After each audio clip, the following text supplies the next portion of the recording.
iċ-ċelebrazzjoni tal-arti tal-mużika u tal-wirt kulturali tal-Belt Valletta, dak li se joffri Opera and the Capital, kunċert imtella mill-Aġenzija Kulturali għall-Belt Valletta għal 5 sena konsekuttiva. Il-prestazzjonijiet mit-tenuri Alan Xiberas u Cliff Zamid Stevens flimkien mal-artista versatili Nadina Ksisa se jingħataw il-ħajja mill-Orkestra Filarmonika ta' Malta taħt direzzjoni tas-Sur Maestra Paula Bela. Nistennew mużika spettakolari minn kull ġanr ta' mużika.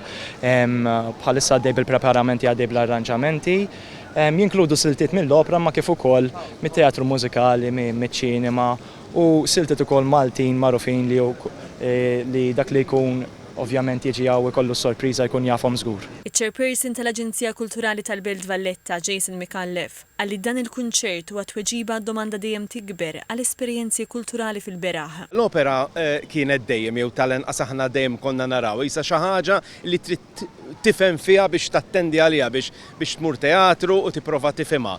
U naħseb illi bħalma għamilna b'attivitajiet oħrajn bħala aġenzija fil-Belt Valletta, aħna dejjem nemmnu l-kultura tiġi għalik, mhux inti tmur għaliha. U Opera and the Capital dan kien essenzjalment il-ħsieb tagħha, ma mbagħad kellek il-ħsieb illi nagħtu opportunitajiet kbar lil talent lokali. Il-Ministru għall-Kultura, l-Artijiet u l-Gvern Lokali Owen Bonnici għalli Opera and the Capital se toffri esperjenza mużikali mill-isbaħ permezz ta' siltiet operistiċi magħżula illi se jinstemaw fl-isfond sabiħu storiku tal-arkitettura tal-Belt. Għalli lila bħal din tkomplitati ħajja l-Belt bħala ċentru kulturali. Opera and the Capital se tittella fis-6 ta' Settembru.